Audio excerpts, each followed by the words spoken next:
لله الحمد لله قاسم الجبارين مدرك الظالمين مهلك الحاربين والصلاة والسلام على سيدنا ونبينا وحبيبنا وحبيب قلوبنا العبد المؤيد والرسول المسدد والمحمود الأحمد والمصطفى الأمجد الذي سمي في السماء أحمد وفي الأرض أبي القاسم مولانا محمد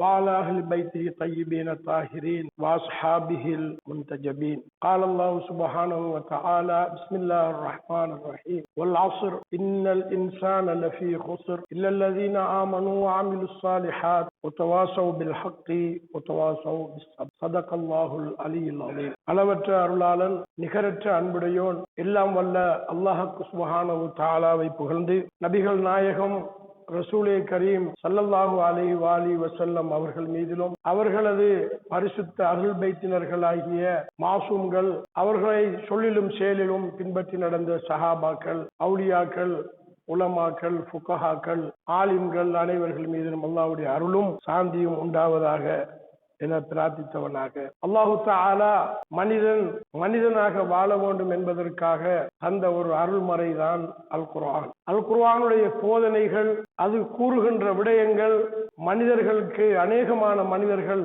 அதனை விளங்கிக் கொள்வதில்லை. குர்ஆனை ஓதுகின்ற பொழுது அது இறைவனுடைய இந்த உலக சக்திகளுக்கெல்லாம் அப்பாற்பட்ட ஒரு சக்தி. அது கூறுகின்ற விடயங்கள், அது சொல்லுகின்ற ஒவ்வொரு கலிமாக்களிலும், ஒவ்வொரு வசனங்களிலும், ஒவ்வொரு ஆயத்துகளிலும் நிறைய படிப்பினைகள், பாடங்கள், அறிவுரைகள், அஹ்லாக் ரீதியான பண்பாடுகள், இது போன்று முன்னைய நபிமார்களுடைய சரிதைகள், முன்னர் வாழ்ந்த சமூகங்களுடைய நிலைமைகள், அதிலே இருந்து நாங்கள் பெற வேண்டிய படிப்பினைகள், இப்படியாக நிறைய விடயங்களை அல் குர்ஆன் கொண்டிருக்கிறது. ஒரு மனிதன் தனக்கு புத்தியும் புத்தி சுவாதீனமும் தன்னைத்தானே அறிந்து கொள்ளக்கூடிய அந்த பருவ வயதை அடைந்ததிலிருந்து இந்த உலகத்திலே எவ்வளவு தூரம் நீண்ட ஆயுளை அவன் கொண்டு வாழ முடியுமோ அவ்வளவுக்கு அந்த மனிதன் குர்ஆனை இரவு பகலாக படித்தாலும், கற்றாலும், அறிந்தாலும், அதனுடைய விளக்கங்களை பார்த்தாலும் மனிதனால் கரை காண முடியாத அளவுக்கு அல் குர்ஆனுடைய விளக்கம் இருக்கு. சமகால அறிஞர்களில் ஒருவராகிய அல்லாமா ஜவாத் ஆமூலி என்ற மாமேதை இன்று ஒரு பெரிய ஒரு மர்ஜா, அதே நேரத்திலே ஒரு நாட்டினுடைய அந்த விலாயத்துல் ஃபகீஹுக்கு தகுதியான ஒரு தன்மையில் இருக்கக்கூடிய அந்த மனிதர் பெரிய ஒரு முஃபஸ்ஸிராக இந்த நாம் வாழ்ந்து கொண்டிருக்கின்ற இந்த காலத்திலே முஸ்லிம் சமூகத்தில் மாத்திரமல்ல அறிவுலகத்திலே பெரிய ஒரு குர்ஆனுடைய விளக்க அறிஞராக இருக்கிறார். அவர் ஆழமான ஒவ்வொரு குர்ஆனுடைய வசனங்களுக்கும், சொற்களுக்கும், ஆயத்துகளுக்கும் ஆழமாக சென்று விளக்கம் கொடுக்கக்கூடிய ஒரு பெரிய ஒரு ஆயத்துல்லாஹ் உதுமா. யா அய்யுஹல்லதீன ஆமனு ஸ்பிரு வஸாபிரு வராபிது என்று வருகின்ற குர்ஆனுடைய வசனத்திலே வருகின்ற ராபிது, உங்களுக்குள் நீங்கள் தொடர்பாடலை ஏற்படுத்திக் கொள்ளுங்கள், உங்களுக்குள் நீங்கள் பரஸ்பர உடன்படிக்கைகளை, தொடர்பாடல்களை, கம்யூனிகேஷன்களை ஏற்படுத்துங்கள் என்ற அந்த ராபிது என்ற சொல்லுக்கு மாத்திரம் சுமார் 1 மாத காலம் தஃப்சீர் சொல்லியிருக்கின்றார்கள் என்றால், சகோதரர்களே, இந்த குர்ஆனுடைய சொல்லுக்கு இப்படி என்றால், குர்ஆனுடைய வசனங்களுக்கு, குர்ஆனுடைய ஒவ்வொரு சூறாக்களுக்கும், முழு குர்ஆனுக்கும் தஃப்சீர் எழுதியிருக்கின்ற அறிஞர்கள் எவ்வளவு பிரயத்தனம் பட்டிருப்பார்கள், கண்டிருப்பார்கள் என்று நாம் சிந்திக்க வேண்டியிருக்கிறது. இந்த குர்ஆனுடைய கண்ணோட்டத்திலே இறைவன் எங்கெல்லாம் சத்தியம் செய்து கூறுகின்றானோ அந்த சத்தியம் செய்யப்படுகின்ற விடயம் அது மிகவும் முக்கியத்துவம் மிக்கதாக இருக்கும். நான் மேல் சொன்ன அந்த வசனத்திலே சூரத்துல் அஸ்ரிலே வல் அஸ்ர், காலத்தின் மீது சத்தியமாக என்று இறைவன் சத்தியம் பண்ணி சொல்லுகிறான். எனவே காலம் என்ற இந்த என்ன காலம் என்பதற்கு கிட்டத்தட்ட 10 வகையான கருத்துகள் இருக்கிறது. அதிலும் தலையாய கருத்துகளாக 3 கருத்துகள் சொல்லப்படுகிறது. அதிலே அஸ்ர் என்று சொல்லக்கூடிய சூரியன் புகருடைய நேரத்துக்கு பிறகு வரக்கூடிய அந்த நேரம், அதே நேரத்திலே ரசூலுல்லாஹ்வுடைய அந்த ரிசாலத்து வந்த அந்த நுபுவத்துடைய காலம், அதே போன்று அஹ்லுல் பைத் சமூகமாகிய எங்களுடைய கலாச்சாரத்திலே இமாம் மஹ்தி அலைஹிஸ்ஸலாம் அவர்கள் வெள்ளியாகி வரப்போகின்ற அந்த காலம் என்று முக்கியமான 3 காலங்களை குறிக்கின்றார்கள். இந்த 3 காலங்களை நாங்கள் படிப்படியாக எடுத்துக்கொள்வோமாக இருந்தால், அஸ்ருடைய நேரம் எவ்வாறான ஒரு தன்மையை கொண்டிருக்கிறது, அல்லாஹ் தஆலா எப்படி அமைத்திருக்கின்றான். பணி செய்கின்றவர்கள், வேலை செய்கின்றவர்கள், அரச அல்லது தனியார், சுய தொழில் என்று பார்க்கின்ற அனைவரும் காலையிலே சென்று மாலை திரும்பி வரக்கூடிய அநேகமான பொதுவான தொழிற்சங்க நடவடிக்கைகளை நாங்கள் பார்க்கலாம். இதே போன்று இறைவனால் படைக்கப்பட்ட படைப்பினங்கள், பறவைகள், மிருகங்கள், கண்ணுக்கு தெரியக்கூடிய இனஜந்துக்கள், இப்படியாக இவைகள் எல்லாம் காலையிலே வெளிக்கிட்டு சென்று மேய்ந்து மாலை நேரம் வந்தடைகின்ற அந்த நேரம், அதே நேரத்தில் இவை அனைத்துக்கும் மேலாக இந்த உலகத்தை விடவும் பெரிய ஒரு கண்டம் என்று சொல்லக்கூடிய அல்லது விக்கிரகம் என்று சொல்லக்கூடிய சூரியன் அது மறைந்து இருள் படரக்கூடிய ஒரு நிலை, இப்படியாக இந்த தன்மை அசருடைய நிலைமை இருக்கிறது சகோதரர்களே. இதே போன்றுதான் ரசூலுல்லாஹி ஸல்லல்லாஹு அலைஹி வஸல்லம் அவர்களுடைய காலம் வல் அஸ்ர் அது ஏன் முக்கியத்துவம் பெறுகிறது?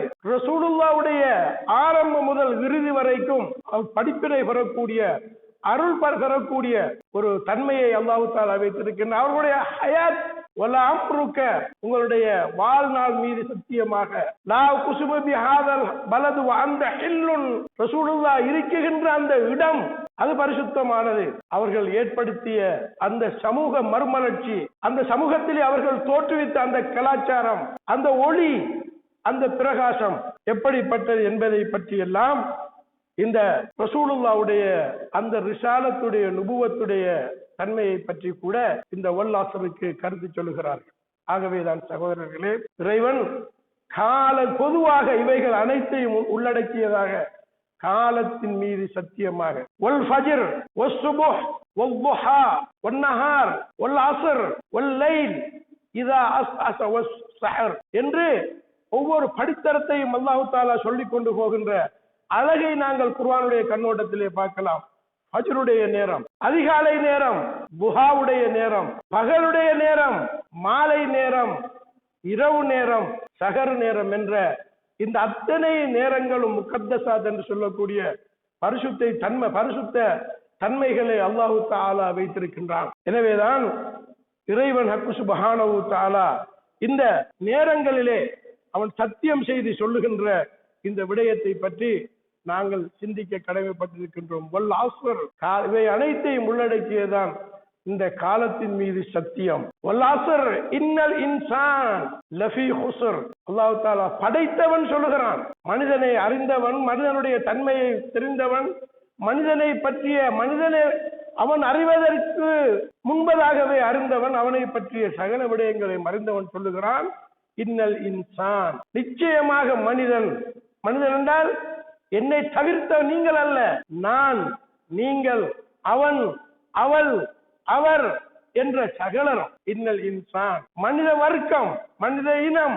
அல்லாஹ் தஆலா சொல்கிறான், கவனமாக இருங்கள். இன்னல் இன்சான லஃபீ குஸ்ர், தோல்வியிலே இருக்கிறான் மனிதன், நஷ்டத்திலே இருக்கிறான் மனிதன், அநியாயத்திலே இருக்கிறான் மனிதன். கிட்டத்தட்ட 300க்கும் அதிகமான இடங்களிலே இன்சான் என்று சொல்லு, அந்த சொல்லு கொண்டு வருகின்ற விடயங்கள். இன்னல் இன்சான லிரப்பி லகனூத் இன்னஹு கான லலூமன் ஜஹூலா, அறியாதவன், அநியாயக்காரன், மோசமானவன், இழிவு அதாவது பொறாமை கொள்ளக்கூடியவன், பழி சுமத்தக்கூடியவன், துரோகம் செய்யக்கூடியவன் என்றெல்லாம் அல்லாஹ் தஆலா இந்த மனிதனுடைய அவலங்களை பற்றி அல்லாஹ் தஆலா அல் குர்ஆனிலே விளங்கப்படுத்துவதை நாங்கள் பார்க்கின்றோம் சகோதரர்களே. எனவேதான் வல் ஃபஜ்ர் வல் அஸ்ர் இன்னல் இன்சான லஃபீ குஸ்ர், படித்தவர்களுக்கு தெரியும், உலமாக்களுக்கு தெரியும். கல்லூரியிலே மதரசாக்களிலே படிக்கின்ற பொழுது இன்ன என்றால் அதனுடைய கருத்து என்ன, லஃபி என்றால் அதில் வரக்கூடிய லாமுடைய கருத்து என்ன, அதே நேரத்திலே இந்த இன்ன என்பது ஒரு ஜும்லா அதாவது இஸ்மியாவிலே நுழைகின்ற பொழுது வருகின்ற கருத்து என்ன என்பதெல்லாம் பார்க்கின்ற பொழுது நிச்சயமாக உறுதியாக உண்மையாக மனிதன் தோல்வியிலே இருக்கிறான் என்ற விடயத்தை நாங்கள் விளங்கிக் கொள்ள வேண்டும் என்று அல்லாஹ் தஆலா சொல்லிவிட்டு, சிலர்களை தவிர 4 தன்மைகளை கொண்டவர்கள், 4 செயற்பாடுகளிலே ஈடுபடக்கூடியவர்கள், அந்த தோல்வியிலே இருந்து வெற்றி அடைந்தவர்கள், தோல்வியிலே இருந்து விடுபட்டவர்கள் என்று அல்லாஹ் தஆலா இல்லல்லதீன ஆமனு, ஈமான் கொண்டவர்கள், ஈமான் வஅமிலுஸ் ஸாலிஹாத், சாலிஹான அமல் செய்தவர்கள்.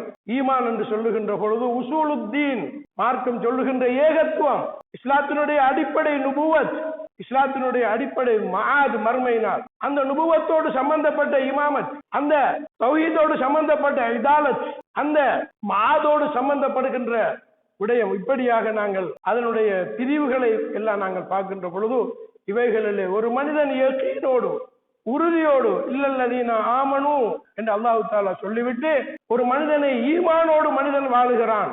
அவனுடைய ஈமான் எந்த அளவுக்கு இருக்கிறது என்பதை சர்வ சாதாரணமாக நாங்கள் அன்றாட வாழ்க்கையிலே விளங்கிக் கொள்ளலாம். ஒரு சிறிய ஒரு தொகைக்கு பொய் சொல்லக்கூடியவன், சிறிய ஒரு விடயத்துக்கு சத்தியம் மீறுபவன், உடன்படிக்கை மீறுபவன், இப்படியாக ஒரு 1000 ரூபாய் பணத்துக்கு, 100 ரூபாய் பணத்துக்கு, அல்லது ஒரு துண்டு பூமிக்காக வேண்டி, அல்லது ஒரு கொடுக்கல் வாங்கலுக்காக வேண்டி இப்படியாக வருகின்ற மனிதன் பெரும்பெரும் உடன்படிக்கைகளை கூட, பெரும்பெரும் கம்பெனிகள், பெரும்பெரும் தொழிற்சாலைகள் என்று நாங்கள் பார்க்கின்ற பொழுது ஒவ்வொரு மனிதனுடைய ஈமானுடைய நிலையும் எந்த தராதரத்திலே இருக்கிறது என்பதை வாமிலு சாலிஹாத், அவனுடைய சாலிஹான அமலிலே இருந்து விளங்கிக் கொள்ளலாம். எந்த ஈமான் கொண்டிருந்தால் அவன் சாலிஹான அமல் செய்வான். அவனுடைய அந்த சாலிஹான அமல் எப்படி இருக்கும்?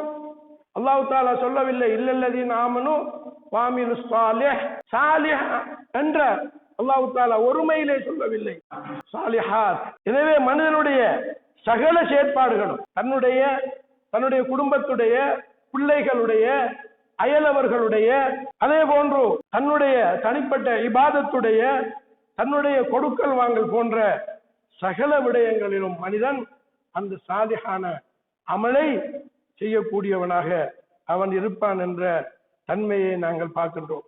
இல்லல்லதீன ஆமனு வஅமிலு ஸாலிஹாத் வதவாஸவ் பில் ஹக். நாங்கள் பார்க்கலாம், வயது முதிர்ந்தவர்கள், தொழுகையாளிகள், ஈமானோடு இருப்பவர்கள் எப்பொழுதும் கடைசியிலே தனக்கு ஏதும் அநியாயம் நடந்தால், தன்னுடைய சொத்துக்கு ஏதும் அநியாயம் நடந்தால், அல்லது தன்னுடைய தொழிலிலே ஏதும் அநியாயம் மற்றவர்கள் செய்கின்ற என்பதை அவன் நேரிலே பார்க்கின்ற பொழுது கடைசியிலே சொல்லாவிட்டால் ஹக்கு வெல்லும், உண்மை வெல்லும். எனவே உங்களுக்குள் நீங்கள் ஹக்கை பேசுங்கள். சில நேரங்களிலே ஒருவர் பொய்யுரைத்தாலும் கூட அதை உண்மையை சொல்லுங்கள். உண்மை என்பது ஹக்கு. சிலர்கள் நேர்மை இல்லாமல் சிந்திப்பார்கள், நேர்மையாக சிந்திக்க வைப்பது ஹக்கு. அதே போன்று மார்க்கம் சம்பந்தமான கடமைகளை நிறைவேற்றுவதிலே பொடுபோக்காக இருப்பார்கள், எனவே அதை நிறைவேற்ற சொல்லுவது ஹக்கு. இப்படியாக பறந்து விரிந்த அந்த ஹக்கை தங்களுக்குள்ளே பரத்திக் கொள்வார்கள். அதே நேரத்திலே சகோதரர்களே, மனிதர்கள் பொறுமையை, சபூரை கொண்டு தங்களுக்குள் என்ன செய்வார்கள்? அவர்கள் அந்த பரிமாற்றத்தை செய்து கொள்வார். ஏனென்றால் ஒரு முஸ்லிமை பொறுத்தவரையில் இந்த இஸ்லாத்தினுடைய தூதை சுமந்திருக்கின்ற கலிமாவை சொன்ன ஒரு மனிதன் எப்பொழுதும் சுறுசுறுப்போடு இருப்பான், எப்பொழுதும் முயற்சியை கைவிடாதவனாக இருப்பான், எப்பொழுதும் ஓயாத ஒரு பொய்யாரமாக ஒதுங்கி இருந்து சமூகத்திலே முடங்கி இருக்கக்கூடியவனாக ஒரு முஸ்லிம், ஒரு மூமின் நிச்சயமாக இருக்க மாட்டான். எனவேதான் அந்த மனிதன் எப்பொழுதும் தன்னுடைய அந்த முயற்சியிலே அவன் இருந்து கொண்டிருப்பான். இங்குதான் நாங்கள் பார்க்கலாம், இந்த சந்தர்ப்பத்திலே இப்படியான எத்தனையோ நிகழ்வுகள் எல்லாம், இந்த சாலிஹான அமல்கள் எல்லாம் செய்கின்ற பொழுது ஷைத்தான், இப்லீஸ் எப்பொழுதும் கங்கணம் கட்டிக்கொண்டே இருப்பான் மனிதனை. அதிலும் குறிப்பாக கடைசி நேரத்திலே, இறுதி நேரத்திலே ஒரு மனிதனை வழிகெடுக்குகின்ற அந்த விடயம் இருக்கிறது சகோதரர்களே, அது சாமானியமான விடயம் அல்ல. இதற்குத்தான் நாங்கள் பார்க்கின்றோம், பொறுமையை 3ஆக பிரித்து சொல்கிறார்கள். அஸ்ஸப்ரு அலத்தா, அஸ்ஸப்ரு அனில் மாசியா, அஸ்ஸப்ரு அலல் முசீபா. நாங்கள் வணக்கம் செய்கின்ற பொழுது, இபாதத்து செய்கின்ற பொழுது மிக விரைவாக, பக்குவம் இல்லாமல், அல்லது அதனுடைய பாரதூரம் விளங்காமல், அதனுடைய பர்வுகள், ருக்குனுகள், ஷர்த்துகள், அதனுடைய பேணுதல்களை எல்லாம் நாங்கள் விட்டுவிட்டு ஏதோ ஒரு வகையிலே எனக்கும் ஒரு கடமை, நானும் ஒரு முஸ்லீம், 5 நேரம் தொழ வேண்டும், அம்மா அப்பா தொழுதிருக்கிறார்கள், நான் ஒரு முஸ்லீமாக பிறந்து விட்டேன் என்று தொழுவதற்கும் அதனுடைய இன்பத்தை உணர்ந்து தொழுவதற்கும் இடையிலே பாரிய வித்தியாசம். அப்படியாக வருகின்ற பொழுது பொறுமையோடு இருந்து அந்த தாத்தை, அந்த இத்தாத்தை, இறைவனுக்கு வழிபடுகின்ற விடயத்திலே மனிதன் பொறுமை கொள்ள வேண்டும். அதே நேரத்திலே மாசியத், எத்தனையோ கட்டங்களிலே, தனிமையிலே கொடுக்கல் வாங்கல்களிலே அல்லது வேறு வகையான பல விடயங்களிலே பாவம் செய்யக்கூடிய நிலை ஏற்படும். அப்பொழுது நாங்கள் பொறுமையாக இருப்பது. அதே நேரத்திலே சில இழப்புகள், சில முசீபத்துகள்,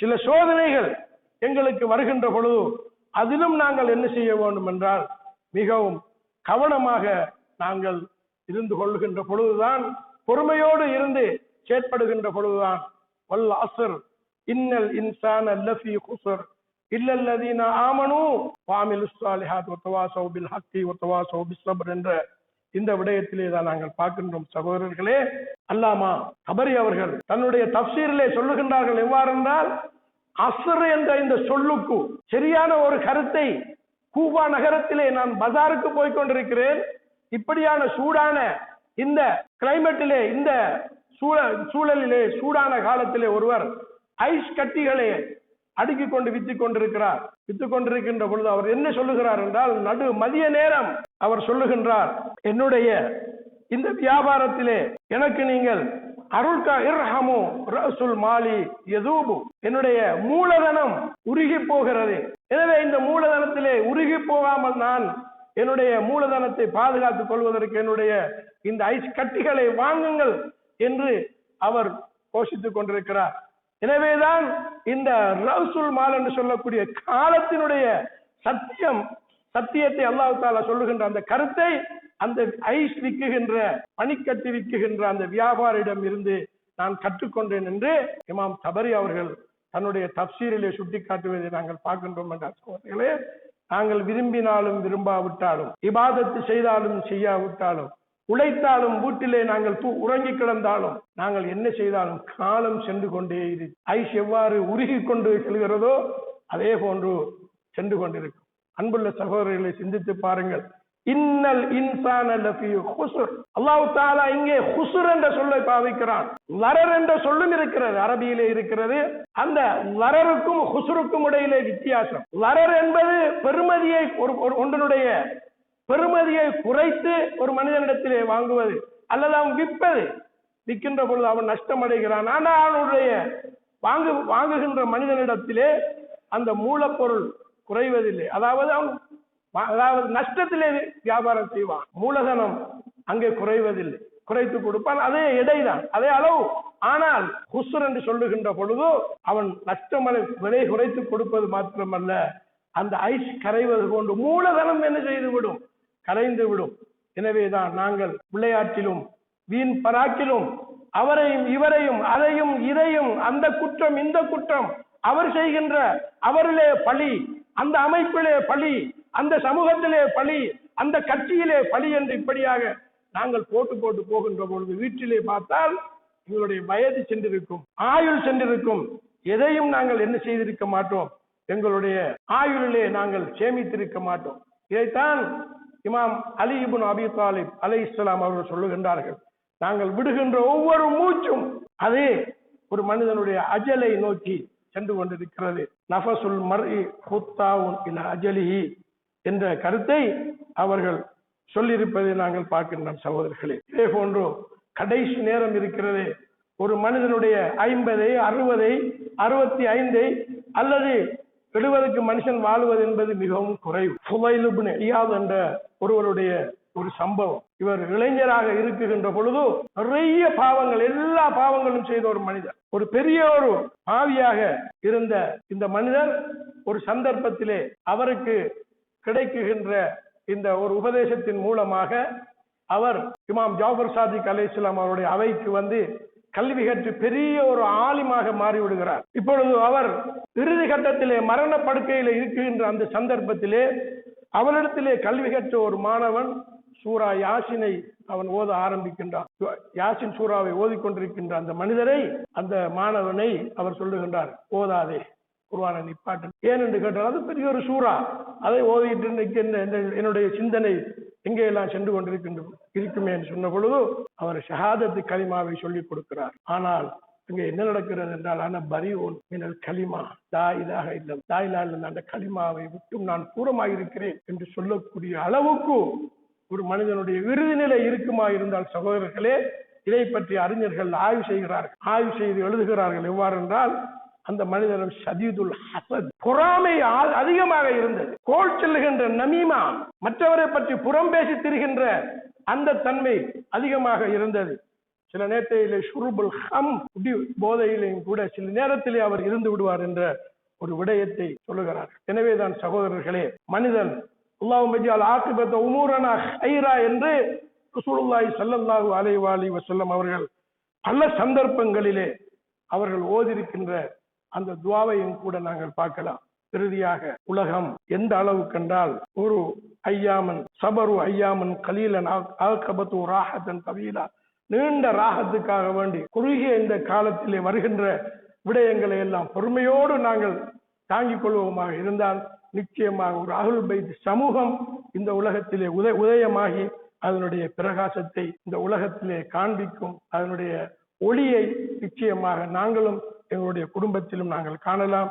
இதைத்தான் இமாம் ஹுசைன் அவர்கள் தன்னுடைய இறுதி கட்டத்திலும் கூட தான் மரணிப்பதற்கு சில அதாவது ஒரு சில மணித்தியாலங்கள் அல்லது நிமிடங்கள் இருக்குகின்ற பொழுதோ தன்னுடைய சகோதரன் ஹனஃபியாவுக்கு எழுதிய அந்த கடிதத்திலே அம்மா பாத் துன்யா அல்லம் யகுன், உலகம் ஒன்றுமில்லை, வக்கஅன்னல் ஆகிரத் லம் தஸல், மறுமையினால் நிரந்தரமானது, வஸ்ஸலாமு அலைக்கும் என்று இமாம் ஹுசைன் அலைஹிஸ்ஸலாம் அவர்கள் சொன்ன இந்த விடயத்தை கூட நாங்கள் பார்க்கின்றோம். எனவேதான் எப்படியாவது எவரையாவது எங்காவது செய்து நாங்கள் வாழ்ந்து இந்த உலகத்திலே விட்டு மரணிப்பதை விட இப்படித்தான், இவ்வாறுதான், இந்த நிலையிலே தான், இந்த மனோநிலையிலே தான் மரணிக்க வேண்டும். அந்த எண்ணத்தோடு நாங்கள் எப்பொழுதும் பயணிப்போமாக இருந்தால் நிச்சயமாக அல்லாஹு தஆலா எங்களுக்கும் உங்களுக்கும் இறுதி நிலைமையை ஹைராகி தருவான். எனவே அல்லாஹும்ம ஜஅல் ஆகிபத உமூரனா ஹைரா, யா அல்லாஹ் எங்களுடைய பாவங்களை மன்னிப்பாயாக, தாய் தந்தையருடைய பாவங்களை மன்னிப்பாயாக, கூட்டார் உறவினர்களுடைய பாவங்களை மன்னிப்பாயாக, இந்த புனித ஜும்மாவுக்கு வந்திருக்கக்கூடிய சகோதரருடைய பாவத்தையும் ஏற்றுக்கொண்டு உன்னுடைய ரசூலுடைய ஷஃபாஅத்துக்கு தகுதியான கூட்டத்தில் ஆக்கி விடுவானாக. பிஸ்மில்லாஹிர் ரஹ்மானிர் ரஹீம். வல் அஸ்ர் இன்னல் இன்சான லஃபீ குஸ்ர் இல்ல அல்லதீன ஆமனூ வ ஆமிலுஸ் ஸாலிஹாத் வ தவாஸவ் பில் ஹக்கி வ தவாஸவ் பிஸ் ஸப்ர். ஸதகல்லாஹு. بسم الله الرحمن الرحيم. الحمد لله الذي هدانا لهذا وما كنا لنهتدي لولا أن هدانا الله، والصلاة والسلام على أشرف الأنبياء والمرسلين سيدنا ونبينا وحبيبنا وحبيب قلوبنا وحبيب إله العالمين أبي القاسم مصطفى محمد. اللهم صل على محمد عبدك ورسولك وأمينك وصفيك وحبيبك وخيرتك من خلقك وحافظ سرك ومبلغ رسالاتك. اللهم وصل على علي أمير المؤمنين ووصي رسول رب العالمين، وصل على الصديقة الطاهرة فاطمة سيدة نساء العالمين، وصل على سبطي الرحمة وإمامي الهدى الحسن والحسين سيدي شباب أهل الجنة، وصل على أئمة المسلمين علي بن الحسين ومحمد بن علي وجعفر بن محمد وموسى بن جعفر وعلي بن موسى ومحمد بن علي وعلي بن محمد والحسن بن علي والخلف الهادي المهدي. حججك على عبادك وأمنائك في بلادك صلاة كثيرة دائمة. أوصيكم عباد الله بتقوى الله. தக்வாவை கொண்டு முதலில் எனக்கும் அடுத்ததாக உங்களுக்கும் வசியத்தை செய்தவனாக ஒவ்வொரு குத்பாவிலும் தக்வாவை கொண்டு வசியத்தை செய்வது இன்றியமையாத ஒரு முக்கியமான ஒரு கடமையாகும். அன்புள்ள சகோதரர்களே, இந்த உலகம் இறைவனுடைய ஆதிக்கத்துக்கு உட்பட்டது. அல்லாஹ்வுடைய அஸ்மாவுல் ஹுஸ்னாவை 99 அஸ்மாவுல் ஹுஸ்னாவை நாங்கள் பார்த்தாலும் ஜோஷன் அல் கபீர் என்ற பாரிய துவாவிலே வரக்கூடிய 1001 அல்லாஹ்வுடைய திருநாமங்கள், இவைகள் எல்லாம் இந்த உலகத்திலே ஒரு மனிதன் அவன் எப்படிப்பட்டவனாக இருந்தாலும் சரிதான், உலகத்தினுடைய தான் ஜாம்பவான் என்று சொல்லக்கூடியவனாக இருந்தாலும், தாங்கள் தான் உலகத்திலே பொருளாதார பொக்கிஷத்தை வைத்திருக்கக்கூடியவர்கள் என்று சொன்னாலும், இறைவனுடைய அந்த அவனுடைய காதிரியத் என்று சொல்லக்கூடிய இறைவனுடைய அந்த குதரத், ராசிக் என்று சொல்லக்கூடிய அந்த ரஸாக், அதே போன்று ஏனைய அவனுடைய அந்த விதியில இருந்து ஒரு மனிதன் நிச்சயமாக அவன் விலகி இருக்க முடியாது. வயலாக, நெல்லாக, கதிராக, தானியமாக, நெருப்பாக, விவசாயியாக, இவை அனைத்தோடும் சம்பந்தப்படுகிறது அந்த ரஸாக் என்று சொல்லக்கூடிய விடை. இதே போன்றுதான் ஒரு மனிதன் இப்படியான எத்தனையோ பணிகளை செய்கின்ற பொழுது அவனுக்கு சக்தி தேவைப்படும், அவனுடைய அந்த சக்தி. இதே போன்றுதான் ஏனைய அவனுடைய விடயங்களை எல்லாம் நாங்கள் பார்க்கக்கூடியதாக இருக்கிறது. எனவேதான் நாங்கள் ஓதுகின்ற அந்த துவா குமையிலும் கூட அஸ்மாவுக்கல்லத்தி மலாத் அர்கான குல்லி ஷை, அல்லாஹ்வுடைய அந்த அர்கான் என்று சொல்லக்கூடிய அந்த பிரார்த்தனைகள் இவைகளும் கூட நிச்சயமாக இந்த உலகத்திலே இறைவனுடைய ஆதிக்கத்துக்குட்பட்ட ஒரு தன்மையை நாங்கள் காணக்கூடியதாக இருக்கிறது. அன்புள்ள சகோதரர்களே, இது இஸ்லாமிய சமூகத்தினுடைய கடைசி மாதம், புனித தில்ஹஜ் மாதம். உலகத்திலே வாழுகின்ற மக்கள் எல்லாம் ஹஜ்ஜிக்கு அலை அலையாக சென்று கொண்டிருக்கின்ற இந்த சந்தர்ப்பத்திலே நாங்கள் இந்த பாக்கியத்தை பெற்றவர்கள் நிச்சயமாக அல்லாஹ்வுடைய அருளையும் அவனுடைய பாக்கியத்தையும் பெற்றவர்கள் என்பதிலே எந்த விதமான சந்தேகமும் இல்லை. எனவேதான் ஹஜ்ஜிக்கு செல்லுகின்ற ஒரு பெரிய நிறைய படிப்பினைகள் ஃபல்சஃபத்துல் ஹஜ்ஜி என்று சொல்லி நாங்கள் நூல்களை ஆய்வுகளை இந்த குர்ஆனுடைய ஹஜ் சம்பந்தமா வருகின்ற விடயங்களை எல்லாம் பார்க்கின்ற பொழுது ஹஜ் என்று சொல்லக்கூடிய சர்வதேச இஸ்லாமிய மகாநாடு. ஏனென்றால் இந்த ஹஜ்ஜிக்கு செல்லுகின்ற மக்கள் வஹதத் என்று சொல்லக்கூடிய சகல விடயங்களும் அங்கே ஒற்றுமையை தான் பிரதிபலித்திருப்பதை நாங்கள் பார்க்கலாம். ஒரு மனிதன் தன்னுடைய குளிப்பை அவன் நிறைவேற்றி நியத்தை வைத்து தான் அணிந்திருக்கின்ற ஆடைகளை அகற்றி வெண்ணிற ஆடைகளை அவன் அணிய வேண்டும். 2 துண்டுகளைத்தான் அவன் அணிய வேண்டும். ஒரு நாட்டுடைய ஜனாதிபதியாக, இராணுவ ஜெனரலாக, அல்லது பெரிய ஒரு கோடீஸ்வரனாக, அல்லது ஒரு ஏழையாக, அல்லது ஒரு தேசத்தை சேர்ந்தவனாக, ஒரு ஐரோப்பவனாக எவனாக இருந்தாலும் அவன் அந்த ஆடைகளை தான் அணிகின்ற ஒரு பலமான ஒரு ஒற்றுமையை புனித ஹஜ்ஜிலே நாங்கள் பார்க்கலாம். அதே போன்று அவன் எந்த தேசத்திலே இருந்து வந்தாலும் அங்கே சொல்லுகின்ற அனைவரும் ஒன்று சேர்ந்து ஒரே கோஷத்தை, ஒரே மொழியை, ஒரே பாஷையிலே சொல்லுகின்ற அந்த தன்மையைத்தான் நாங்கள் புனித ஹஜ்ஜிலே கூட பார்க்கின்றோம். எனவேதான் இந்த ஹஜ்ஜி என்பது சாதாரணமான ஒரு விடயமாக மனிதர்கள் கருதிவிடக் கூடாது. இதிலே நிறைய தர்பியத்துகள் இருக்கிறது.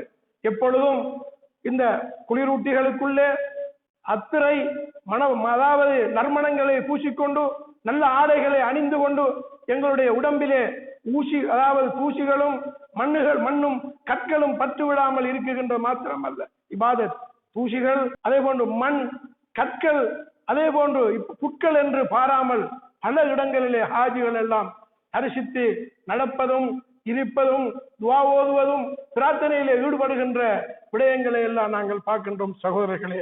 எனவேதான் இந்த ஹஜ்ஜி என்பது ஒரு பெரிய ஒரு இபாதத்தாக, ஒரு அழியாத சொத்தாக இன்றைக்கும் கூட முஸ்லிம் சமூகத்துக்கு மத்தியிலே இருப்பதை நாங்கள் பார்க்கலாம்.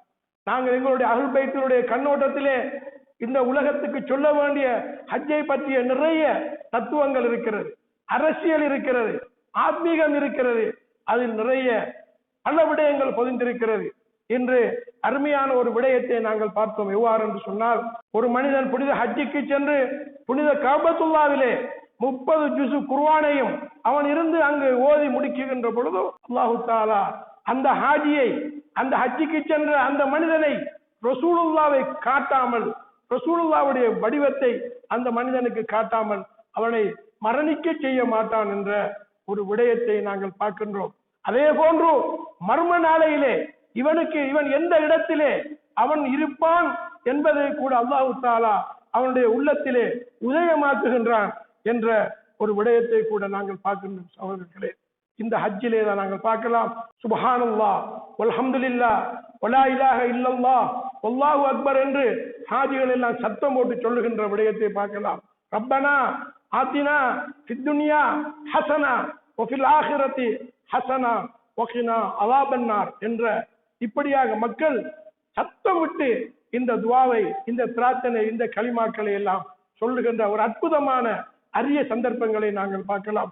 நபி இப்ராஹிம் அலைஹிஸ்ஸலாம் அவர்கள் கஅபத்துல்லாவின் ஒரு சுவரை கட்டுகின்ற பொழுது ஒரு பக்கத்திலே சுப்ஹானல்லாஹ் என்று சொல்லி அந்த கற்களை அடுக்கினார்கள், மறுபக்கத்திலே அல்ஹம்துலில்லாஹ் என்று சொல்லி அடுக்கினார்கள், மறுபக்கத்திலே அல்லாஹு அக்பர் என்று சொன்னார்கள், மறுபக்கத்திலே லா இலாஹ இல்லல்லாஹ் என்ற இந்த 4 தஸ்பீஹையும் இப்ராஹிம் அலைஹிஸ்ஸலாம் அவர்கள் சொன்ன ஒரு பரிசுத்தமான ஒரு அதாவது இபாதத்தாக இந்த தஸ்பீஹை ஹாஜிகள் முழங்குகின்ற தன்மையை பார்க்கின்றோம். எனவேதான் பெரும்பெரும் இமாம்கள், இமாம் சஜ்ஜாத் அலைஹிஸ்ஸலாம் அவர்கள் கிட்டத்தட்ட 20 ஹஜ்ஜிகளை நடைபவனியாக வந்து அந்த இடத்திலே தரிசித்திருக்கிறார்கள். நபி ஆதம், நபி இப்ராஹிம், நபி இஸ்மாயில், இது போன்று பெரும் பெரும் நபிமார்கள் எல்லாம் நடந்து திரிந்த அந்த இடத்திலே ஒரு மனிதனுடைய பாதை அதுகிறது என்றால் ஹிஜ்ரி இஸ்மாயில் என்ற அந்த வளைந்திருக்கின்ற கல்லுக்கு கீழே கிட்டத்தட்ட 70 நபிமார்களுடைய தியாரங்கள் இருக்குகின்றது என்ற விடயத்தை பார்க்கலாம். நாங்கள் இமாம் பாக்கிர், இமாம் ஹசன், இமாம் ஜெயினுல் ஆப்தீன், அதே போன்று இமாம் ஜாபர் சாதிக் போன்ற பெரும் பெரும் இமாம்கள் எல்லாம் அந்த இடத்திலே தரிசித்திருந்ததையும் அங்கே அவர்கள் அந்த புனித கௌபாவிலே நடந்து கொண்ட முறைகளை எல்லாம் நாங்கள் பார்க்கலாம். எனவே ஹஜ்ஜிக்கு சென்றவர்கள் குர்ஆன் ஓதுவதிலும் ஜௌஷன் கபீர் என்ற அந்த உயரிய பிரார்த்தனையில் ஈடுபடுவதும் இதே போன்று ஏனைய வணக்க வழிகளில் ஈடுபடுவதும் ஒரு உன்னதமான இபாதத்தாக இருக்கிறது. எனவே அல்லாஹு தஆலா இங்கு குழுமியிருக்கக்கூடிய அனைவர்களுக்கும் அந்த பாக்கியத்தை எனக்கும் உங்களுக்கும் நல்குவானாக. வாஹிர் தவானா அனில் ஹம்துலில்லாஹி ரப்பில் ஆலமீன். பிஸ்மில்லாஹிர் ரஹ்மானிர் ரஹீம். இன்னா அதைனாக்கல் கௌசர் ஃபஸல்லி லிரப்பிக வன்ஹர் இன்ன ஷானியக ஹுவல் அப்தர். ஸதகல்லாஹுல் அலிய்யுல் அஸீம். அல்லாஹும்ம ஸல்லி அலா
بسم الله الرحمن الرحيم